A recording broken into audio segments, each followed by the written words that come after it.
So this week we're kicking off our Golden Nuggets program where we take kind of a highlight reel of clips from our Facebook Live group meeting and also from our Commonwealth meeting, put them out each day to give you kind of distill down the wisdom that we've been able to glean through these two programs during the week.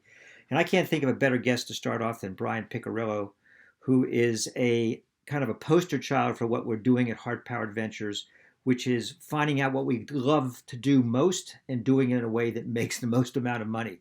And Brian's story is beautiful. He was very successful in a corporate job, knew that wasn't enough, left it to start his own financial planning practice, and has built it up into something that is eminently satisfying for him and rewarding for his customers, and really shows what you can do when you follow your passion and do it in a very intelligent way.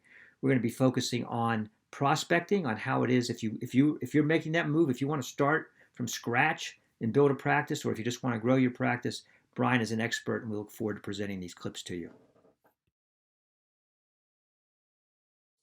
I grew up in a small blue collar community initially.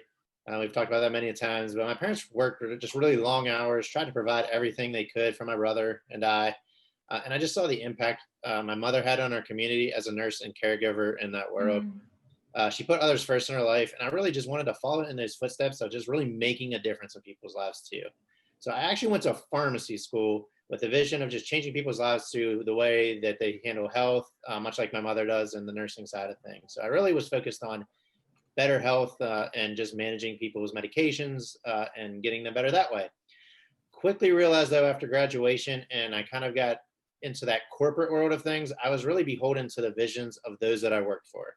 So whatever the employer's 5-year, 10-year plans were, I had to assimilate to whatever that plan was. And I knew deep down there was just something more. It just didn't feel quite right of my vision of what I wanted to do in life versus kind of what they were going. Now, not to say they weren't helping people, but they had different priorities that I didn't think were my priorities. So I just really needed to be my own boss in that situation, follow my own vision, and ultimately my goal was always change the world in some way, whatever that looked like. I didn't know, but I knew I wanted to make a difference long after I wasn't here.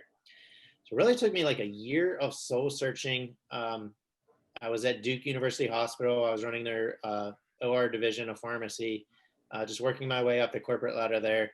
And I honestly just woke up one day and said, this isn't right for me. I don't want to do this anymore. I need to figure out where I fit in. So then it just became a process of, okay, what do I love doing and how do I want to help people? So I really married my understanding of health, passion for educating people and caring for individuals. And then with my skills as far as in knowledge of finance and how I work there, found the company I'm with at now, got into their vision statement of what they were looking for. So, Edward Jones is obviously a big company, but they work as you own your own office. So think of it kind of like a franchising type aspect. So I get to run my own business with all the resources that they have. And they really want you to focus on people, small businesses in the community versus, major corporations. And that is exactly what I want to